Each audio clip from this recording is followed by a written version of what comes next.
नमस्कार साथियों, आज के इस वीडियो में हम बात करेंगे रेलवे ग्रुप डी एग्जाम 2025 के लिए इंपॉर्टेंट क्वेश्चनों के बारे में। जैसा कि आप सभी को पता है, रेलवे ग्रुप डी का एग्जाम जोरों शोरों से चल रहा है। काफी सारी शिफ्टों का एग्जाम कंप्लीट हो चुका है, लेकिन अभी भी लाखों की संख्या में ऐसे स्टूडेंट बचे हैं जिनका एग्जाम नहीं हुआ। आने वाले दिनों में उन बच्चों का एग्जाम होगा। तो जिन भी बच्चों का एग्जाम अभी तक नहीं हुआ है, इस वीडियो को लास्ट तक देख लेना। आपको समझ में आ जाएगा कि किस तरह के क्वेश्चन और कौन कौन से टॉपिकों से क्वेश्चन आप लोगों से पूछे जा सकते हैं। तो सभी स्टूडेंट वीडियो को लाइक कर दीजिए, चैनल को सब्सक्राइब कर दीजिए। साथ में मेरे भाई कमेंट में मुझे बता दो कि आप लोगों का पेपर कौन सी तारीख को है और कौन सी शिफ्ट में है। आइए भाई शुरू करते हैं क्लास को बिना किसी देरी के। तुम्हारे सामने कथन बोला गया कि सभी फल खट्टे हैं। फिर तुमसे बोला कुछ खट्टे सब्जियां हैं। फिर तुमसे बोला कुछ सब्जियां हरी हैं। तो पहले तो आप इनके बीच का वेन डायग्राम बनाओ और वेन डायग्राम बनाने के बाद में बताओ कि इस सवाल का आंसर क्या होगा और क्या नहीं होगा। तो ध्यान से देखो भाई, सभी फल खट्टे हैं। जितने भी मेरे भाई ये फल हैं वो सारे के सारे क्या है, खट्टे हैं। खट्टे को मैंने के लिख दिया। फिर तुमसे बोला कुछ खट्टे सब्जी हैं। कुछ खट्टे ऐसे हैं जो कि मेरे भाई सब्जी है, और कुछ सब्जी हरी है। कुछ सब्जी मेरे भाई कैसी है, वो है हरी है। तो हरी को मैंने एच लिख दिया। अब सवाल को देखो, तुमसे बोला है सभी सब्जियां खट्टी है क्या। जितनी भी सब्जी है वो खट्टी है क्या। भाई सारी की सारी सब्जी खट्टी थोड़ी सी है यार। सवाल में भी बोला है कि कुछ सब्जी मेरे भाई क्या है, खट्टी है, और यहां पर क्या बोले, सभी सब्जियां। सभी थोड़ी है, थोड़ी सी तो है, देख लो। इसका मतलब सर पहला तो गलत है। दूसरा बोला कुछ खट्टे हरे हैं क्या। मेरे भाई ध्यान से देखो, ये है खट्टे का गोला, ठीक है। ये है मेरे भाई किसका गोला, खट्टे का गोला, और ये है हरे का गोला। क्या इनके बीच में आपस में कोई संबंध है? सर बिल्कुल भी नहीं है। इसका मतलब ये भी क्या हो गया, गलत हो गया। तो मेरे भाई ना तो निष्कर्ष 1 और ना ही निष्कर्ष 2 कोई सा भी तुम्हारा फॉलो नहीं करता। जिन्होंने बी आंसर दे दिया उनके मजे हैं, बाकी सभी का सवाल गलत हो चुका है। आइए मेरे भाई अगले सवाल पर बढ़ते हैं।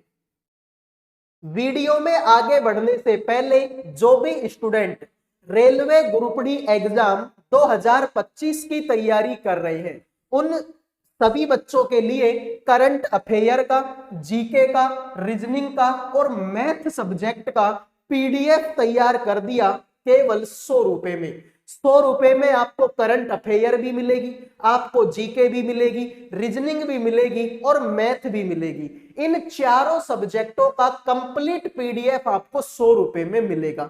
अगर कोई बच्चा ध्यान से मन लगाकर इस पीडीएफ को पढ़ लेता है तो लगभग उसका सिलेक्शन पक्का है, क्योंकि मेरे भाई पीडीएफ में वैसे ही क्वेश्चन है जैसे क्वेश्चन आप लोगों से एग्जाम में पूछे जा रहे हैं। तो इसमें आपको इंपॉर्टेंट क्वेश्चन भी मिलेंगे और उन क्वेश्चनों का डिटेल में आंसर भी आपको इसी पीडीएफ में मिलेगा। मेरे भाई लास्ट टाइम है और लास्ट टाइम पे रिवीजन करना सबसे ज्यादा जरूरी है। अब लास्ट टाइम पर तुम किताब तो नहीं पढ़ पाओगे, लास्ट टाइम पर यूट्यूब पर जितने भी वीडियो है उन सारे वीडियोस को तो नहीं देख पाओगे। तो मेरे भाई लास्ट टाइम पर पीडीएफ से पढ़ना एक समझदारी का काम है। तो मात्र 100 रुपए का पीडीएफ है जिसमें आपको सारी सब्जेक्टों का पीडीएफ मिल जाएगा। जिन भी बच्चों को चाहिए इन नंबरों पे व्हाट्सएप मैसेज करके केवल और केवल 100 रुपए में चारों सब्जेक्टों का पीडीएफ ले सकते हैं और अपने सिलेक्शन को पक्का बना सकते हैं। तो जिनको चाहिए मैसेज कर देना। आओ मेरे भाई अगले सवाल पर बढ़ते हैं। एक विशेष कूट भाषा में रिटेल्ड को इस तरीके से लिखा गया, मैच्योरिटी को इस तरीके से लिखा गया, तो उसी भाषा में बताइए मेरे भाई फायरवॉल को कैसे लिखा जाएगा।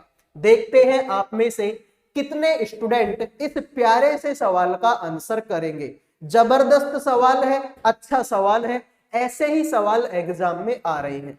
जिस दिन एग्जाम देने जाओगे उस दिन आपको पता चलेगा कि हाँ मेरे भाई इस तरीके के लगभग 3 से 4 क्वेश्चन आपको देखने को मिले हैं। बताओ मेरे भाई आंसर क्या होगा? तो आप बोलोगे कि सर सवाल तो बिल्कुल आसान है। कैसे? देखो मेरे भाई, देखो शुरू का आर था, ठीक है, जो कहां पहुंच गया? लास्ट से दूसरे नंबर पर। सेम यहां पर शुरू में जो एम था वो कहां पहुंच गया? लास्ट से दूसरे नंबर पर। तो शुरू में जो एफ है वो कहां से पहुंचेगा?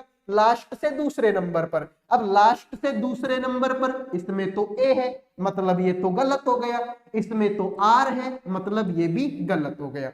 दोनों ऑप्शन गलत। देखो लास्ट से दूसरा इसमें भी एफ है और लास्ट से दूसरा इसमें भी एफ है।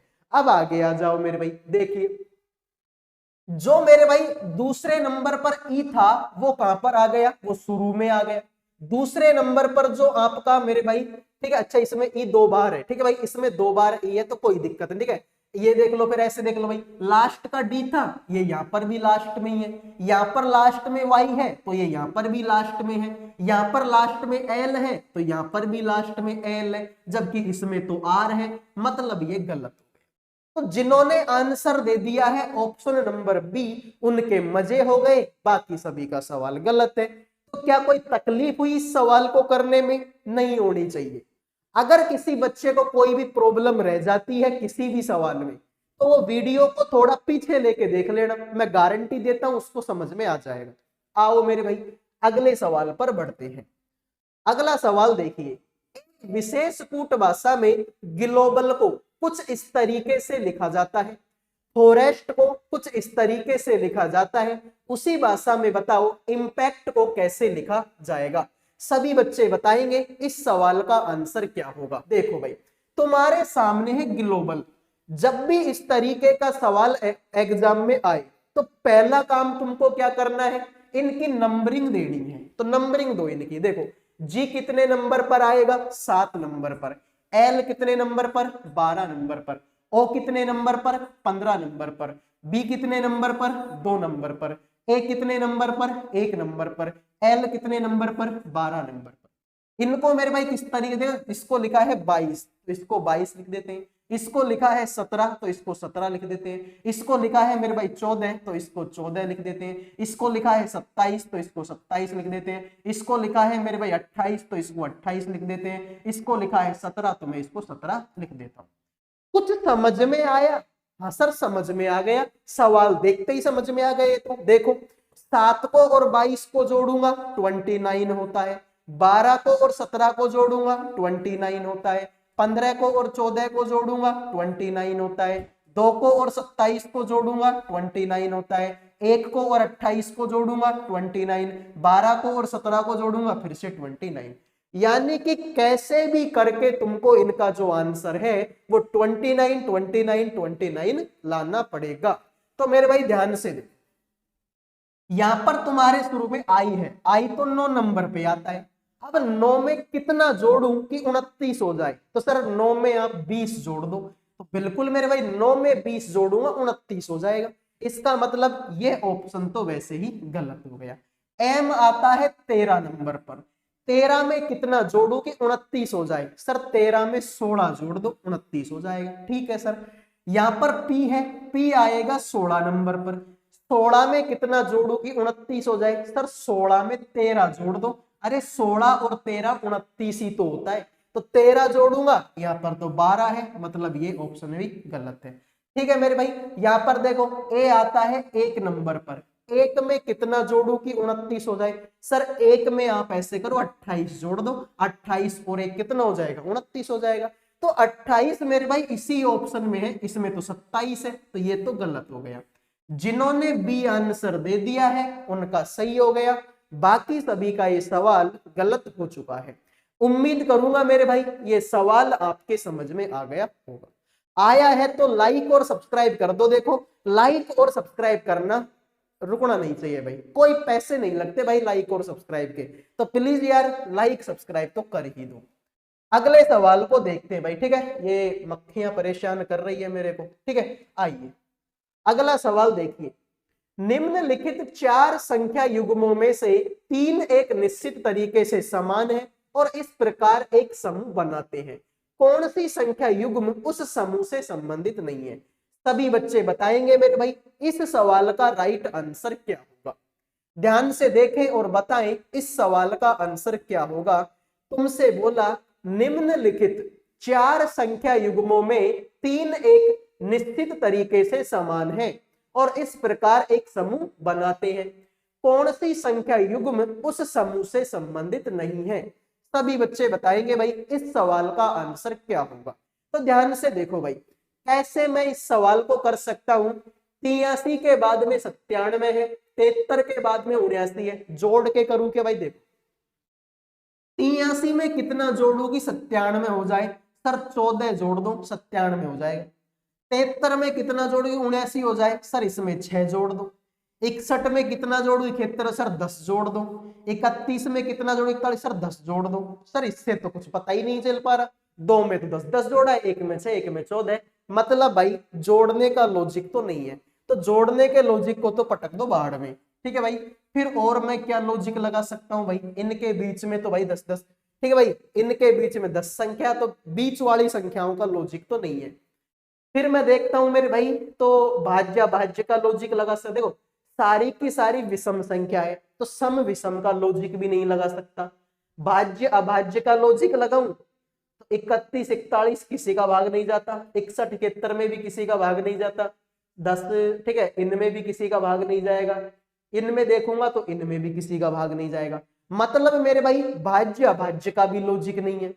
तो इनके बीच की विषम संख्या देखूं क्या मैं? एक बार देखते हैं। देखो भाई 83 और 97, 83 के बीच में क्या? देखो 83 से और 97 के बीच में देखो मेरे भाई, एक तो 84 आएगा, एक 85 आएगा, 86 आएगा, 87 आएगा, 88 आएगा, 89 आएगा, 90 आएगा, 91 आएगा, 92 आएगा, 93 आएगा। इसके बाद में मेरे भाई 94, 95 और आएगा मेरे भाई 96।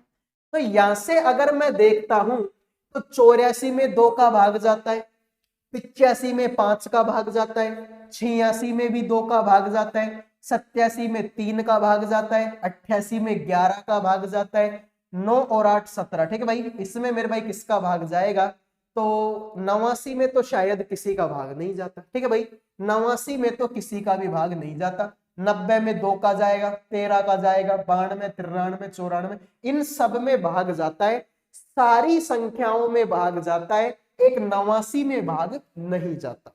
अब मैं इनके बीच की लिखता हूं। देखो 73 और 79, 73 के बाद में 74, 75, 76, 77 और मेरे भाई आपका 78।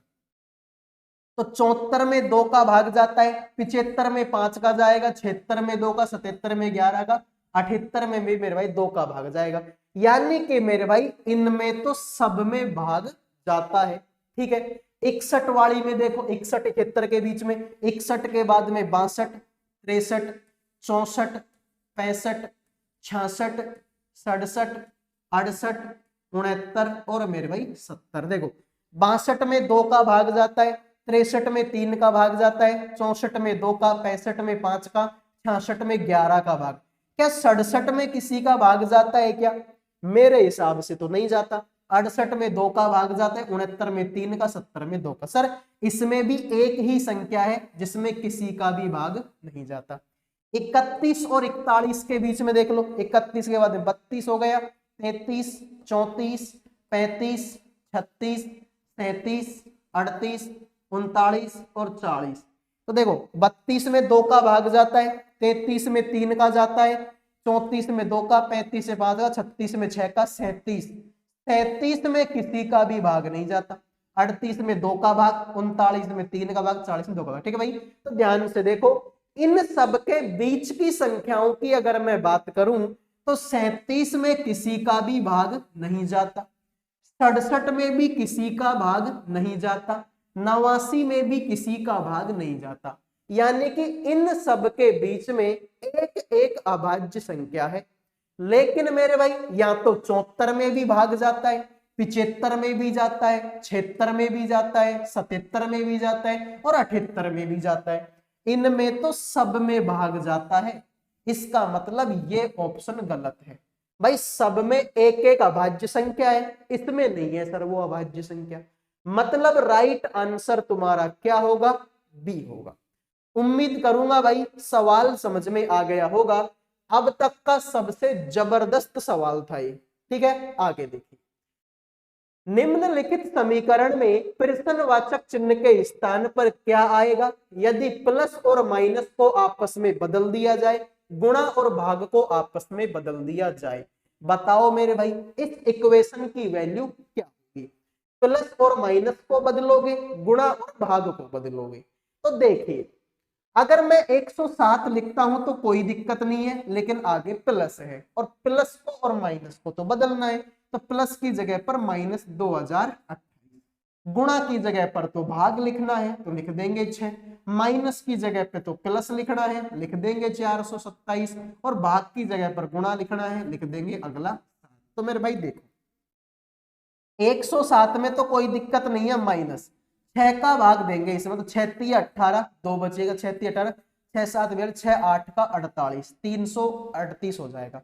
प्लस में मेरे भाई 427 को 7 से गुणा करेंगे, 7 7 49 का 9 असल की 4, 7 दूनी 14 और 4 का 18 असल की 1, 28 और 1 29, तो मेरे भाई 2989 आएगा। फिर मेरे भाई ध्यान से देखेंगे, एक दो प्लस प्लस वाले को जोड़ लो, माइनस माइनस वाले घटा दो, तो 107 में 2989 जोड़ेंगे, ठीक है भाई।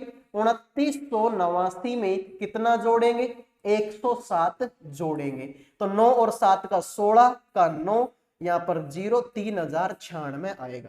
तो इन दोनों को तो जोड़ दिया और इस वाले को क्या करेंगे, घटाएंगे। तो इसमें से अगर मैं 338 घटाता हूं तो 16 में से 8 गया तो मेरे भाई 8, 8 में से 3 गया तो 5, और मेरे भाई यहां पर बचेगा 2758।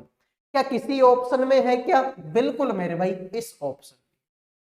कुछ बच्चे बोलेंगे सर मेरे समझ में नहीं आया, बोल सकते हैं भाई, सबको ठीक है बोलने का अधिकार है। तो भाई देखिए तुमको पता है कि प्लस और माइनस को बदलना है, गुणा और भाग को बदलना है, तो प्लस की जगह पर तो माइनस लिख दिया, गुणा की जगह पर भाग लिख दिया, माइनस की जगह पर प्लस और भाग की जगह पर गुणा।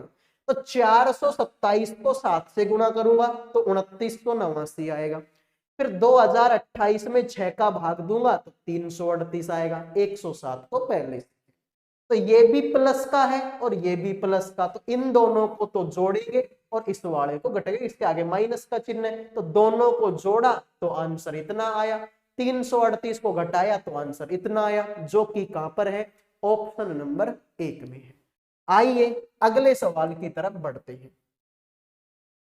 अंग्रेजी वर्णमाला के क्रम के आधार पर निम्नलिखित में से 3 अक्षर समूह किसी ना किसी प्रकार से समान है, भिन्न है। भिन्न अक्षर समूह का क्या करें मेरे भाई, चयन करें। तुम्हारे सामने ये 4 ऑप्शन है, इन 4 ऑप्शन में से हुआ क्या कि 3 तो एक जैसे है, एक अलग है, उस अलग की पहचान आपको करनी है। 1 सेकंड का टाइम दे दीजिए मेरे भाई, चार्जर में लगा देता हूं लैपटॉप, ठीक है। अब ठीक है, अब ओके क्लासेज, ध्यान से देखिए भाई, देखिए यहां पर मेरे भाई तुम्हारे सामने 4 ऑप्शन है, तो 19 में 3 जोड़ेंगे 22, 5 में 8 28, डब्ल्यू ये तो ठीक है भाई।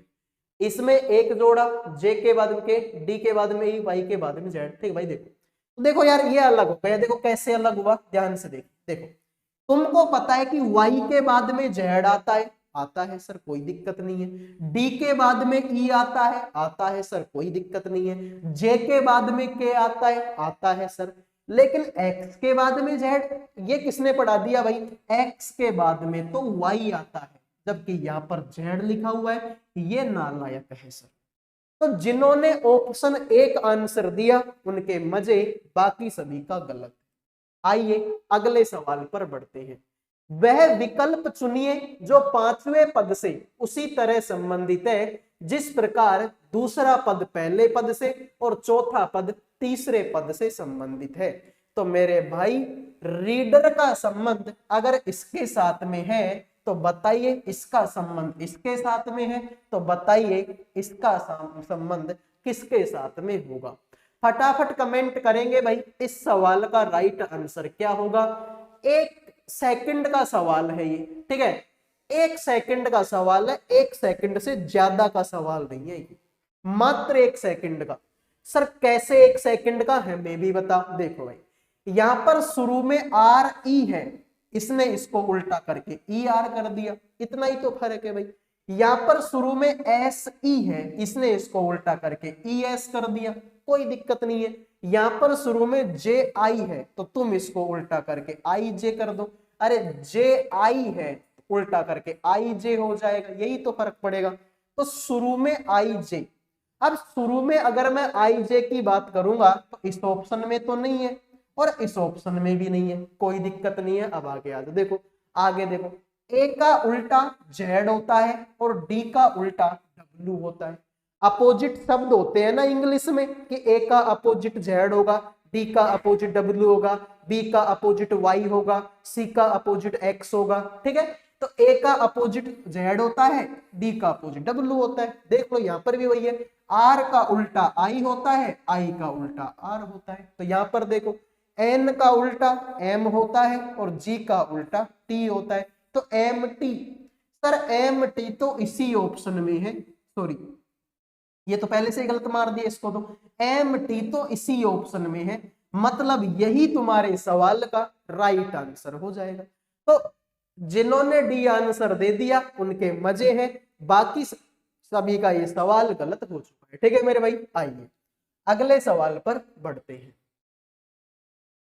निम्नलिखित आकृति में त्रिभुजों की संख्या बताओ मेरे भाई कितनी है। ये सवाल तुम्हारे सामने है और आपको बताना है कि नंबर ऑफ ट्राइंगल इसमें कितने हैं, टोटल त्रिभुजों की संख्या बताओ इसमें कितनी है। तो सिंपल सवाल है, देखिए ज्यादा कुछ नहीं करना, ध्यान से देखिए भाई। एक त्रिभुज तो ये रहा, दूसरा ये रहा, तीसरा ये रहा, चौथा ये रहा, एक इसको मिलाकर बनेगा, कौन सा हो गया मेरे भाई सर, पांचवा, ठीक है। पहला, दूसरा, तीसरा, चौथा और एक ये बन गया पांचवा। सर 5 के बाद में देखेंगे तो एक ये बन गया तुम्हारा छठा, एक ये बन गया तुम्हारा सातवां और एक मेरे भाई ये पूरा का पूरा बनेगा तुम्हारा 8। तो जिन्होंने 8 आंसर दे दिया उनका सही है, बाकी सभी का ये सवाल गलत हो चुका है। उम्मीद करूंगा भाई ये सवाल समझ में आ गया होगा, समझ में आया है तो अगले पे आ जाओ भाई। देखिए, निम्नलिखित समीकरण में प्रश्नवाचक चिन्ह के स्थान पर क्या आएगा।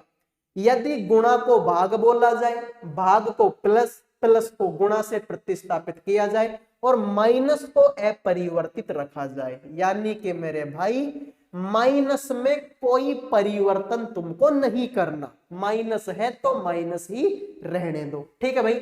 आ जाइए, देखो भाई सबसे पहले तुम्हारे सामने 42 है और आगे गुणा का चिन्ह है, लेकिन गुणा को तो भाग बोला है, तो गुणा को मेरे भाई भाग बोला है तो 3 हमको लिखना पड़ेगा। आगे मेरे भाई भाग है, तो भाग को तो मेरे भाई क्या बोला है, प्लस बोला है, तो प्लस बोलेंगे 4 लिख देंगे।